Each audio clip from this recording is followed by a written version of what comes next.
Price the lord. സങ്കീർത്തനങ്ങളുടെ തീരങ്ങളിലൂടെയുള്ള തീർത്ഥയാത്ര എന്ന ഈ ആത്മീയ ശുശ്രൂഷയുടെ പുതിയൊരു എപ്പിസോഡിലേക്ക് നിങ്ങളെ എല്ലാവരെയും സ്വാഗതം ചെയ്യുന്നു. 3-ാം സങ്കീർത്തനം അതിൻ്റെ 5-ാം വാക്യം നാം ഇപ്പോൾ ഒന്ന് വായിച്ച് അതിലൂടെ ദൈവാലോചന എന്താണെന്ന് നമുക്കൊന്ന് ശ്രവിക്കാം. 3-ാം സങ്കീർത്തനത്തിൻ്റെ 5-ാം വാക്യം ഇങ്ങനെ വായിക്കുന്നു: ഞാൻ കിടന്നുറങ്ങി, യഹോവ എന്നെ താങ്ങിയാൽ ഉണർന്നുമിരിക്കുന്നു. ഞാൻ കിടന്നുറങ്ങി, യഹോവ എന്നെ താങ്ങിയാൽ ഉണർന്നുമിരിക്കുന്നു. ഇത് ഒരു പ്രഭാത സങ്കീർത്തനം എന്നാണ് അറിയപ്പെടുന്നത്. അതിൻ്റെ അർത്ഥം അതിരാവിലെ എഴുന്നേറ്റ് വായിക്കുവാൻ പറ്റിയ ഒരു സങ്കീർത്തനം. അതെന്തുകൊണ്ടാണ് അതങ്ങനെ പ്രഭാത സങ്കീർത്തനം അല്ലെങ്കിൽ മോർണിംഗ് സാം എന്നറിയപ്പെടുന്നതെന്ന് ചോദിച്ചാൽ ഈ ഒരു വാക്യമാണ്. അതായത് ദാവീദ് തൻ്റെ ജീവിതത്തിൻ്റെ വലിയ പ്രതിസന്ധിയുടെ നടുവിൽ കൂടെ സഞ്ചരിക്കുമ്പോൾ താൻ ദൈവസന്നിധിയിൽ നന്ദിയോടുകൂടെ പറയുന്ന ഒരു കാര്യം: ഞാൻ കിടന്നുറങ്ങി, നീ എന്നെ താങ്ങുകയാൽ ഞാൻ ഉണർന്നിരിക്കുന്നു എന്നുള്ളതാണ്. സാഹചര്യം അത്ര നന്നായിരുന്നില്ല എന്ന് നമുക്കറിയാം.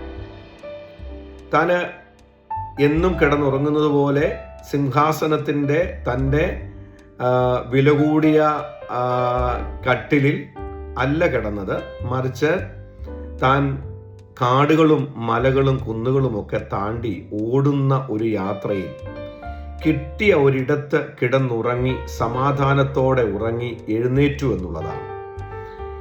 എങ്ങനെ ഒരു ഭക്തന് ഈ ഒരു സാഹചര്യത്തിൽ സമാധാനത്തോടെ ഉറങ്ങുവാൻ കഴിയും?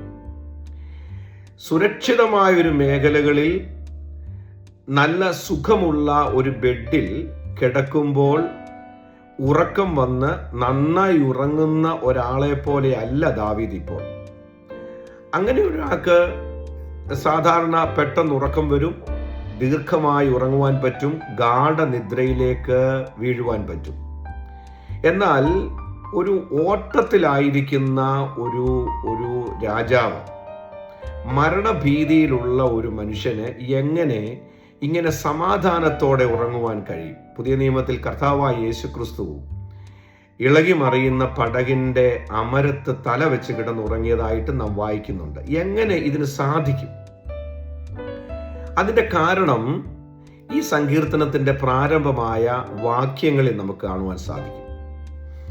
പ്രാരംഭമായ വാക്യങ്ങളിൽ നാം വായിക്കുന്നുണ്ട്: ചുറ്റും പ്രതിസന്ധികളെ കൊണ്ട് നിറഞ്ഞ ഒരു സാഹചര്യത്തിലാണ് ദാവീദ്. വൈരികളെ കാണുന്നുണ്ട്, അവിടെ തന്നെ എതിർക്കുന്നവരെ കാണുന്നുണ്ട്. ഭൂരിപക്ഷം എതിരായിരിക്കുന്ന ഒരു ന്യൂനപക്ഷമായി തീരുന്ന ദാവീദിനെ നാം അവിടെ കാണുന്നു. അതുമാത്രമല്ല, സാധ്യതകളെല്ലാം തീർന്നു, ഇനി അവന് രക്ഷയില്ല എന്ന് പറഞ്ഞു പരത്തുന്ന ആയിരം പതിനായിരങ്ങളോളമുള്ള വലിയൊരു സംഖ്യ, ഒരു വലിയ ആൾക്കൂട്ടം അവൻ്റെ പിറകിലുണ്ട്. പിന്നെ പോരാഞ്ഞതിന് സ്വന്തം മകൻ്റെ വാളും പുറകെ ഉണ്ടെന്നുള്ള ചിന്ത. ഇങ്ങനെയുള്ള സാഹചര്യത്തിൽ എങ്ങനെ ഒരാൾക്ക് ഉറങ്ങാൻ പറ്റും? ഇതിന് മറുപടി നമുക്ക് ഈ സങ്കീർത്തനത്തിൽ കാണുവാൻ സാധിക്കുന്നത്, തൻ്റെ ഈ ഭൗമികമായ ചിന്തകളും നോട്ടങ്ങളും ചുറ്റുപാടുമുള്ള നോട്ടങ്ങളും ഒരുവൻ മാറ്റി ദൈവത്തിങ്കിലേക്ക് തൻ്റെ ശ്രദ്ധ തിരിക്കുന്ന പക്ഷം ഈ സമാധാനത്തോടെയുള്ള ഉറക്കം പ്രാപിക്കുവാനായിട്ട് സാധിക്കുമെന്നുള്ളതാണ്. ദാവീദിന്റെ ചുറ്റുപാടും നോക്കുമ്പോൾ വൈരികളെ കാണാം, എതിർപ്പുകൾ കാണാം, തൻ്റെ പുറകെ ഓടുന്നവരെ കാണാം, തന്നെ ശപിക്കുന്നവരെ കാണാം, എതിര് പറയുന്നവരെ കാണാം, ഇല്ലായ്മ പറഞ്ഞു പരത്തുന്നവരെ കാണാം.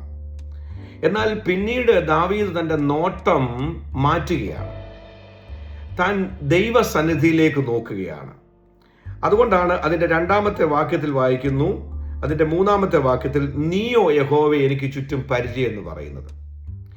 എപ്പോഴാണ് ഭക്തൻ തൻ്റെ നോട്ടത്തെ മാറ്റുന്നതെങ്കിൽ, എപ്പോഴാണ് ദൈവ പൈതൽ തൻ്റെ ശ്രദ്ധയെ ഈ ലോകരിൽ നിന്നും, ലോകത്തിൻ്റെ വർത്തമാനങ്ങളിൽ നിന്നും, അവർ പറയുന്ന വാചകങ്ങളെ ശ്രദ്ധിക്കാതെ ദൈവീക മുഖത്തേക്ക് എപ്പോഴാണ് ദൈവ പൈതൽ നോക്കുവാൻ തുനിയുന്നു, അപ്പോൾ മുതൽ അവൻ്റെ ചിന്തകൾ മാറും, അവൻ്റെ പ്രതീക്ഷകൾ മാറും, അവൻ്റെ സ്വപ്നങ്ങൾ മാറും എന്ന് നമുക്ക് കാണുവാൻ സാധിക്കും. ചുറ്റുപാടും നോക്കിയാൽ നാം ക്ഷീണിക്കും, തളരും, തകരും, ജീവിതം അവസാനിപ്പിക്കുവാൻ നോക്കും. എന്നാൽ ദൈവത്തെങ്കിലേക്ക് നോക്കുന്നവൻ പറയുന്നത്, യഹോവേ നീ എൻ്റെ പരിചയമാണ്, ചുറ്റും എനിക്ക് പരിചയമാണ്. മാത്രമല്ല യഹോവേ നീ എൻ്റെ തല ഉയർത്തുന്നവനാണ്.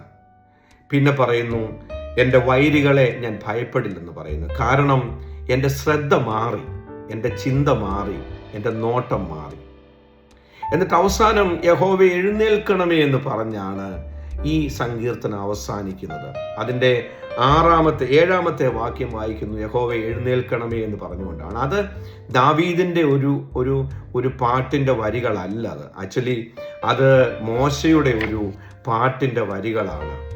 സംഖ്യാപുസ്തകം 10-ാം അധ്യായം 33 മുതൽ 35 വരെയുള്ള വാക്യം വായിക്കുമ്പോൾ അത് മനസ്സിലാക്കുവാൻ സാധിക്കുന്നത്, മരുഭൂമിയിൽ വെച്ച് അവർ പെട്ടകം എടുക്കുമ്പോഴും പെട്ടകം വിശ്രമിക്കുമ്പോഴും തൻ്റെ ഭക്തൻ പാടിയ ഒരു പാട്ടാണ് യഹോവേ എഴുന്നേൽക്കണമേ എന്നുള്ളത്. പ്രിയപ്പെട്ടവരെ, നമ്മുടെ ജീവിതത്തിൽ സ്വസ്ഥത ദൈവം തരുന്നു. നോട്ടം അവനിലായാൽ, ശ്രദ്ധ അവനിലേക്ക് വന്നാൽ, അവൻ്റെ വാക്കുകളെ കേൾക്കുവാൻ നാം നമ്മുടെ കാതുകളെ ഒന്ന് കൂർപ്പിച്ചാൽ സമാധാനത്തോടെ നമുക്ക് വിശ്രമിക്കുവാൻ സാധിക്കും. കാരണം ദൈവം തൻ്റെ കുഞ്ഞുങ്ങൾക്ക് ചുറ്റും പരിചയമാണ്, തൻ്റെ തല ഉയർത്തുന്നവനാണ്. അവൻ്റെ പൊന്നുനാമത്തിന് സ്തോത്രം. ദൈവം നമ്മെ അനുഗ്രഹിക്കട്ടെ. പ്രാർത്ഥനയോടെ ഷാജി അബ്രഹാം.